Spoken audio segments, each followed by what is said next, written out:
Hello friends, welcome to today 18 news. నేను మీ మహిమ. For the first time supreme court ఏం చేసిందంటే మెన్స్ట్రువల్ హైజీన్ని ఒక ప్రాథమిక హక్కుగా డిక్లేర్ చేయడం జరిగింది నిన్న. ఇది చాలా చాలా రివల్యూషనరీ జడ్జ్మెంట్ అని చెప్పొచ్చు అనమాట. ఎందుకు అంటే మనందరికీ తెలుసు, అనాదిగా ఆడవాళ్ళు ఎప్పుడు కూడా ఈ మెన్స్ట్రువల్ హైజీన్ విషయంలో వెనకంజు వేస్తూనే ఉన్నారు. అలాగే సమాజంలో కూడా చెప్పుకోలేని విధంగా ఒక స్టిగ్మాని సొసైటీ క్రియేట్ చేసింది. సో దానివల్ల ఎప్పుడు కూడా మెన్స్ట్రువల్ హైజీన్ గురించి కానీ, మెన్స్ట్రువల్ టైంలో ఆడవాళ్ళు ఫేస్ చేసే ఇబ్బందుల గురించి కానీ ఎప్పుడు ఎవరు ఎక్కడ ఓపెన్గా డిస్కస్ చేసిన దాఖలాలు మనకి పెద్దగా కనిపించవు. మహా అయితే గత 10 ఏళ్ళు 15 ఏళ్ల నుంచే కొంచెం ముందుకొచ్చి అర్బనైజేషన్ పెరగడం వల్ల, కొంచెం అవేర్నెస్ రావడం వల్ల ఇప్పుడిప్పుడు కాస్త ఆపోజిట్ జెండర్ వాళ్ళు అనేటువంటి మగవాళ్ళు కూడా అర్థం చేసుకుని ఆడవాళ్ళకి సహకరిస్తున్నారు. కానీ ఒకప్పుడు ఇంత సహకారం ఉండేది కాదు. అలాగే రకరకాల మూఢనమ్మకాలు, డార్క్ బిలీఫ్స్ తోటి ఆడవాళ్ళని చూడడం జరిగేది. సో కానీ ఇప్పుడు మాత్రం for the first time supreme court ఈ కష్టాలన్నిటిని గుర్తించి దీనివల్ల ఆడవాళ్ళకి కలిగే నష్టాలు ఏంటి, దేనివల్ల మెన్స్ట్రువల్ హైజీన్ లేకపోవడం వల్ల కలిగే నష్టాలు ఏంటి అని సుప్రీంకోర్టే గుర్తించి, అలాగే చాలామంది యాక్టివిస్టులు అవ్వచ్చు, జర్నలిస్ట్ అవ్వచ్చు, ఫిమేల్స్ కోసం పోరాడిన వాళ్ళందరూ ని దృష్టిలో పెట్టుకుని వాళ్ళు ఫైల్ చేసిన కేసెస్ అన్నిటిని కూడా దృష్టిలో పెట్టుకుని సుప్రీంకోర్టు ఫస్ట్ టైం మెన్స్ట్రువల్ హైజీన్ని ఒక ఫండమెంటల్ రైట్, అంటే ఒక ప్రాథమిక హక్కుగా గుర్తించడం జరిగింది. ఈ ప్రాథమిక హక్కు అనేది మనకి కాన్స్టిట్యూషన్లో ఆర్టికల్ 21లో రైట్ టు లైఫ్ అనేటువంటి ఆర్టికల్ కింద దీన్ని కూడా ఇంక్లూడ్ చేయడం జరిగిందనమాట. ఇది ఈ మెన్స్ట్రువల్ హైజీన్ అనేది చాలా చాలా ఇంపార్టెంట్ గర్ల్స్కి ఈ మధ్యలో. ఎందుకంటే ఎస్పెషల్లీ రూరల్ ఏరియాస్లో ఉండేటువంటి ఆడపిల్లలు ఎవరైతే ఉంటారో వాళ్ళు, లేదు అర్బన్ ఏరియాస్లో, సిటీస్లో కూడా మనకి అంతగా ఎకనామికల్గా వెల్ డెవలప్డ్ లేని వాళ్ళు, అలాగే చిన్న చిన్న లేబర్ పనులు చేసుకునే ఇంట్లో పెరిగేటువంటి ఆడపిల్లలు ఇలాంటి మెన్స్ట్రువల్ హైజీన్ లేక చాలా ఇబ్బందులు ఎదురవుకుంటూ ఉంటారనమాట. సో ఇలాంటి ఇబ్బందుల్లో కొన్ని ఏంటంటే, ఫస్ట్ థింగ్ వీళ్ళకి అవేర్నెస్ లేకపోవడంతో సరైన శుభ్రత పాటించకపోవడం వల్ల కొన్ని ఇన్ఫెక్షన్స్ వచ్చే అవకాశాలు ఉంటాయి. రెండోది, స్కూల్స్లో సరైన టాయిలెట్స్ ఉండవు. ఆడపిల్లలకి మగపిల్లలకి సెపరేట్ టాయిలెట్స్ లేకపోవడం వల్ల ఆడపిల్లలు ఆ టైంలో, తల్లిదండ్రులు ఎస్పెషల్లీ ఆ టైంలో పిల్లల్ని స్కూల్కి పంపించకుండా ఇంట్లో పెట్టేయడమే సరైన పద్ధతి, సేఫ్ అని చెప్పేసి ఆలోచించి వాళ్ళని స్కూల్కి పంపించడం లేదనమాట. దీనివల్ల ఏమవుతుంది, ఆడపిల్లలు స్కూల్స్కి వెళ్ళలేకపోతారు ఆ టైంలో. అంటే దాదాపు నెలలో వాళ్ళు 4-5 డేస్, కనీసం 5 to 6 డేస్, ఒక వారం వేసుకోండి, వారం వాళ్ళు స్కూల్ని స్కిప్ చేసేయడం జరుగుతుంది. సో ఇప్పుడు దీనికి మనకి నేషనల్ ఇన్స్టిట్యూట్ ఆఫ్ హెల్త్ ఏం చెప్తుంది అంటే, ఇండియాలో చేసిన సర్వే ప్రకారం ఆడపిల్లలు దాదాపుగా 2.3 కోట్ల ఆడపిల్లలు ప్రతి సంవత్సరం కూడా స్కూల్ని వదిలేస్తున్నారు ఈ సమస్య వల్ల. జస్ట్ మెన్స్ట్రువల్ హైజీన్ లేకపోవడం వల్ల, అలాగే సేఫ్ అండ్ సెక్యూర్ వాతావరణం స్కూల్లో లేకపోవడం వల్ల 2 కోట్లు పై చిలికే ఆడపిల్లలు స్కూల్స్ వదిలేస్తున్నారు. అలాగే నేషనల్ ఫ్యామిలీ హెల్త్ సర్వే ప్రకారం ఏం చెప్తున్నారు అంటే కనుక, మనకి ఆడపిల్లలు ఎవరైతే 13 ఇయర్స్ నుంచి 19 ఇయర్స్ ఉంటారో వాళ్ళు వారంలో కనీసం, ఒక నెలలో కనీసం వారం రోజులైనా సరే వాళ్ళు చదివే స్కూల్స్ అవ్వచ్చు, కాలేజెస్ అవ్వచ్చు వెళ్ళడం జరగట్లేదు అనమాట. ఎందుకు అంటే కనుక వాళ్ళు చదివే స్కూల్స్లో సరైన వసతులు లేకపోవడమే, అవేర్నెస్ లేకపోవడం, తర్వాత వచ్చేసరికి వాళ్ళకి సేఫ్ ఎన్వైరన్మెంట్ లేకపోవడం, తర్వాత స్టిగ్మా, అంటే ఆ మెన్స్ట్రువల్ హైజీన్ లేకపోవడం వల్ల ఆపోజిట్ జెండర్కి తెలిసిపోతుందా అని చెప్పేసి ఒక రకమైనటువంటి భయం, బిడియం ఉంటుంది చూసారు, దాని వల్ల కూడా వాళ్ళు వెళ్ళలేకపోవడం జరుగుతుంది అనమాట. సో దీనివల్ల వచ్చే రిజల్ట్స్ ఎలా ఉంటాయి అంటే, మనందరికీ తెలిసిందే కదా, ఆడపిల్లలు కాన్ఫిడెన్స్ తగ్గిపోద్ది. అలాగే వాళ్ళు వెళ్ళాల్సినటువంటి స్కూల్ సమయం, క్లాసెస్ చాలా స్కిప్ అవుతూ ఉంటారు. తర్వాత కొన్ని ఇంపార్టెంట్ స్పోర్ట్స్లో అవ్వచ్చు, అలాంటి వాటిల్లో వాళ్ళు కంటిన్యూస్గా పార్టిసిపేట్ చేయలేకపోతారు అనమాట. సో ఇలాంటివన్నీ గుర్తించి జెండర్ ఈక్వాలిటీని క్రియేట్ చేయాలి అనేటువంటి సదుద్దేశంతో supreme court for the first time menstrual హైజీన్ని ఫండమెంటల్ రైట్గా తీర్చిదిద్దడం జరిగింది. అంటే దీని అర్థం ఏంటంటే, ఈ రైట్ గనక ఎక్కడైనా సరే బయట అమలు పరచకపోయినట్లయితే గనక డైరెక్ట్గా సుప్రీంకోర్టే కలగజేసుకుని మీరు ఎందుకు కలిగించట్లేదు అని సొసైటీని అవ్వచ్చు, గవర్నమెంట్ని అడగొచ్చు, ప్రశ్నిస్తుంది ఇక నుంచి. ఇది చాలా చాలా హర్షించదగ్గ విషయం.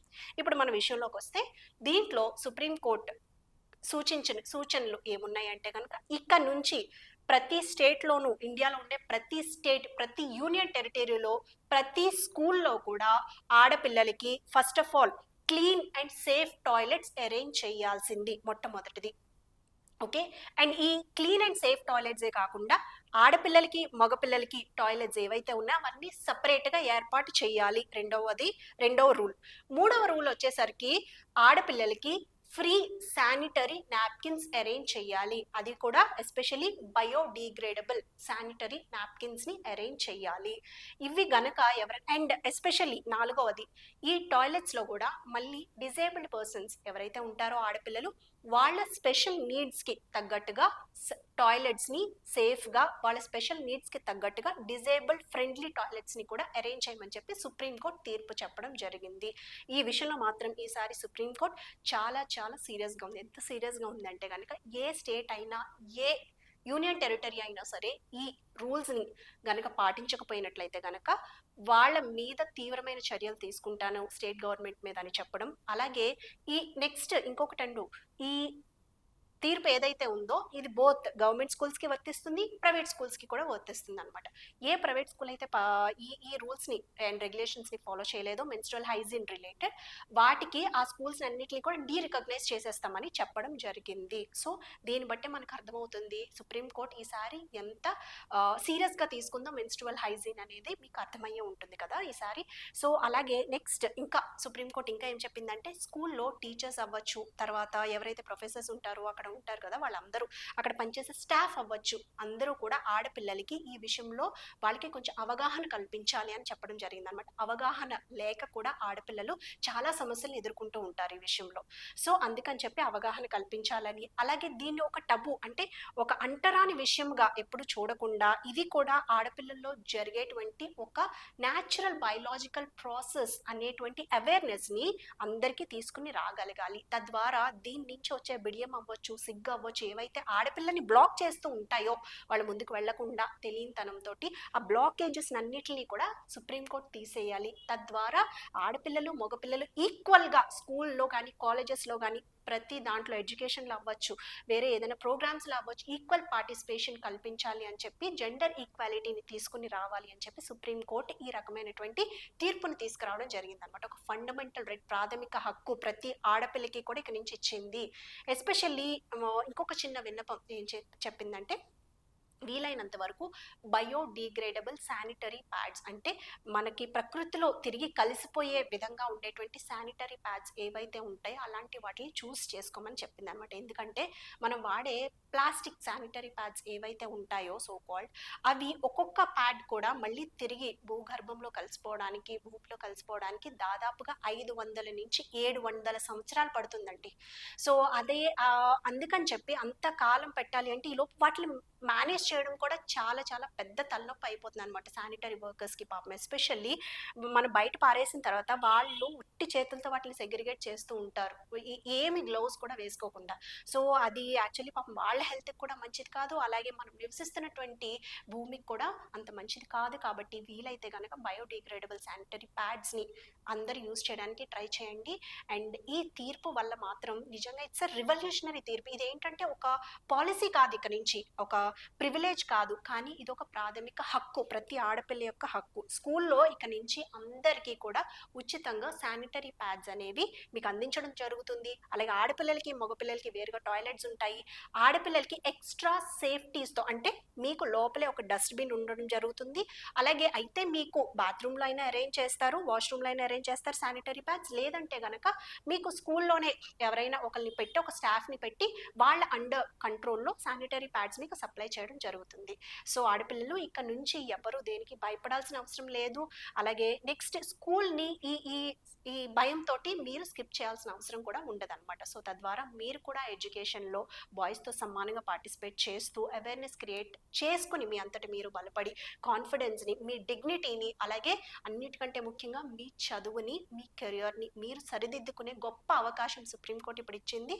సో మీరందరూ కూడా ఇది వినియోగించుకుంటారని నేను మనస్ఫూర్తిగా కోరుకుంటున్నాను. అలాగే మీకు ఇలాంటి సోషల్ అవేర్నెస్ మీద ఇంకేమైనా టాపిక్స్ కావాలి అని అన్నా, అలాగే మీ ఒపీనియన్ ఏంటి ఈ అంశం మీద అనేది మీ కామెంట్స్ తప్పకుండా తెలియచేయండి, మర్చిపోవద్దు. ఇంకా మీకు ఏమైనా సందేహాలు ఉన్నా, ఇంకేమైనా టాపిక్స్ కావాలన్నా సరే నేను చేయడానికి రెడీగా ఉన్నాను. అవి కూడా మీరు నన్ను అడగండి. ఎందుకంటే విషయం గురించి, ఒక అంశం గురించి కంప్లీట్‌గా అవగాహన తెలుసుకోవడం చాలా చాలా కీలకం. తద్వారా మాత్రమే మీకున్నటువంటి రైట్స్‌ని మీరు ఉపయోగించుకుంటారు.